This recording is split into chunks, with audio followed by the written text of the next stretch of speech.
Donc dans cette vidéo, on va apprendre donc à exploiter une vidéo déjà réalisée dans Lattice.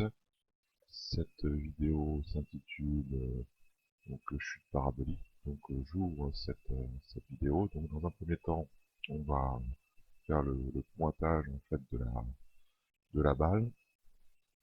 À partir de ce moment-là, on aura donc les coordonnées de la balle dans un repère XY au cours du temps. Et à partir de là, on calculera différentes grandeurs.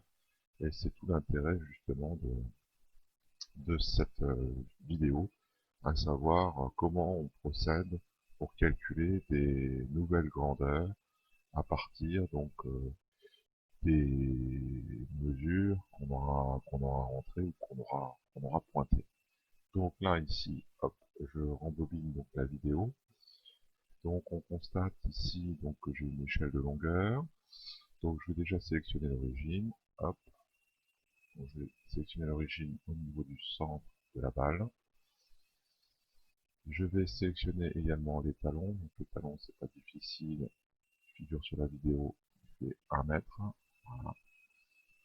Je choisis un sens pour les axes. Donc là c'est très bien. Va vers le haut et de gauche à droite. Et je vais sélectionner les points. Donc hop.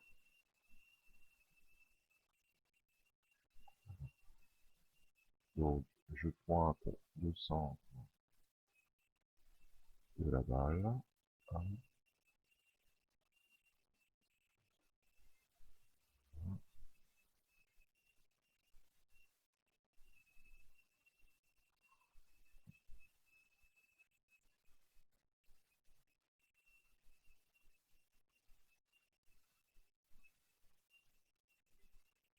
Voilà.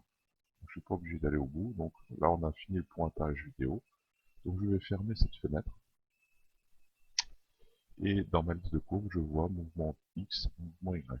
Donc là il suffit de déplacer sur la fenêtre graphique, j'ai mon mouvement X au cours du temps. Et je peux avoir donc une nouvelle fenêtre dans laquelle je peux représenter mouvement Y au cours du temps. Donc, voilà. Donc dans tous les cas, là ici on a un mouvement Y au cours du temps. Je peux très bien ici changer l'abscisse, à savoir avoir au lieu du temps, avoir X. Donc je glisse et je dépose. Et là je me retrouve avec un nouveau graphique où on a le mouvement de Y en fonction de X. Donc maintenant on va chercher à calculer la vitesse de la balle pour pouvoir ensuite calculer l'énergie cinétique, l'énergie potentielle et ainsi de suite. Alors, pour calculer la vitesse suivant X et la vitesse suivant Y,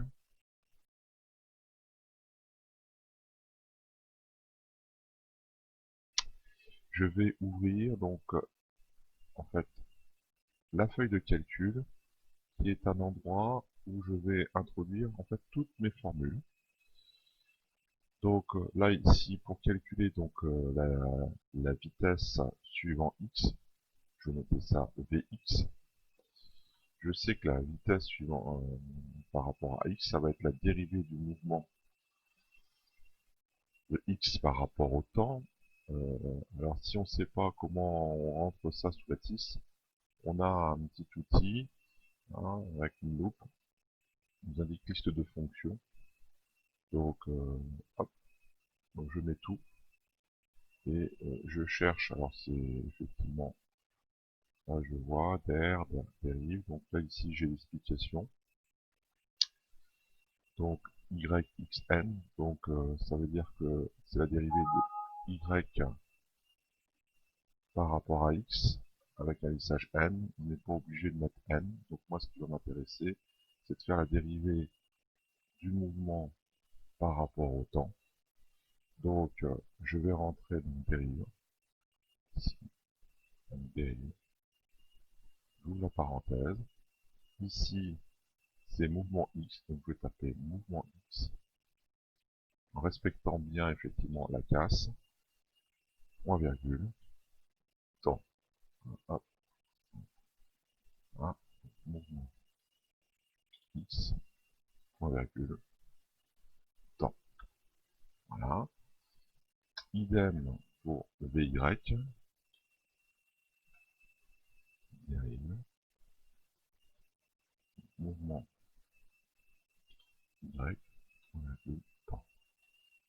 Donc là ici, pour vérifier que tout se passe correctement, je vais faire calcul. Ici, je vais faire exécuter. Là, ici, calcul. Donc là, ici, je vois 24, 24, ce qui veut dire que il m'a calculé, m'a créé un tableau de valeurs de 24. Si on regarde là, ici, si je veux voir en fait les valeurs, il suffit que là, je prenne Vx, je glisse et je dépose, et en fait, là, ici, je vois les valeurs Vx et Vy qu'il m'a calculées. Donc ça, ce sont les composants de V, suivant X, suivant Y. Donc ensuite, je vais calculer la vitesse. La vitesse, c'est la racine carrée de Vx au carré plus Vy au carré. Donc là, pareil, je vais aller chercher donc mes fonctions, comment je mets au carré. Donc là, ici, il suffit de regarder. Donc la fonction au carré, voilà, SQR x élève au carré un nombre ou un tableau de nombres, et SQRT renvoie la racine carrée. Donc là, ici, en l'occurrence, je vais faire la racine carrée de Vx. Alors, je peux le faire aussi avec un exposant. Donc, je vais plutôt le noter comme ça pour l'instant. SQR Vx plus SQR Vy. Alors, on vérifie bien de respecter la case, c'est-à-dire les majuscules et les minuscules. Je fais ici calcul exécuté. Et là, j'ai bien mes 24 valeurs dans un tableau. Donc, je peux retrouver, si je fais dans tableur, ici, hop, que je déplace, je vais effectivement aussi avoir la vitesse au cours du temps. Je peux créer aussi du coup l'énergie cinétique, l'énergie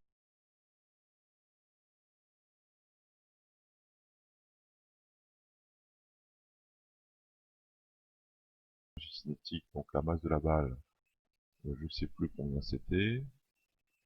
Donc la masse de la balle, hop, je vais noter masse balle, 56,4 grammes. D'accord. Donc l'énergie cinétique, ça va être 1,5 donc fois la masse de la balle fois V au carré. Alors je peux utiliser soit SQR V, je peux aussi utiliser V Alt GR9 au carré. L'énergie potentielle, je sais que c'est masse balle fois G. Alors G, hop, G, c'est l'intensité de la pesanteur, c'est 9,80. Donc masse balle fois G fois la hauteur. Donc la hauteur, c'est le mouvement Y. Donc j'ai possibilité de glisser, déposer, de faire mouvement Y. Et enfin l'énergie mécanique est égale à EC plus l'énergie potentielle. Donc tout ça, je peux le calculer, je fais exécuter. Donc voilà, il a créé toutes ces variables. Et si maintenant je décide de représenter donc les différentes énergies sur un graphique, je vais dans fenêtre, nouvelle fenêtre, et je vais déposer donc EC, EP et EM. Donc voilà, tout simplement. Dernier petit point, donc là j'ai le tableau des énergies. J'aurais pu très bien, sur la fenêtre numéro 2, voilà, ici on a une trajectoire qui est parfaitement parabolique. J'aurais pu décider en fait de modéliser en fait cette courbe. Dans ces cas-là, si je veux modéliser, je fais traitement, modélisation, et je vais prendre ma courbe, je fais un glisser-déposer, je choisis un modèle. Donc là, ici en l'occurrence, ça serait un modèle parabolique. et je lance le calcul. Et là, effectivement, il vient de me tracer en fait donc une courbe modèle. Je joue les caractéristiques de cette courbe qu'on a ici. Donc j'ai l'équation en fait de cette courbe.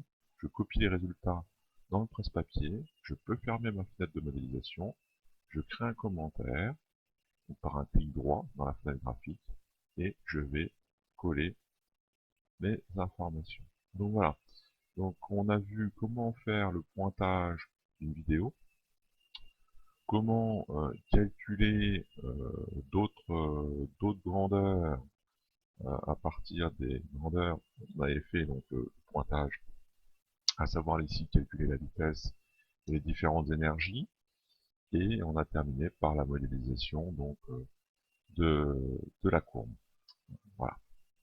Donc cette vidéo est à présent terminée.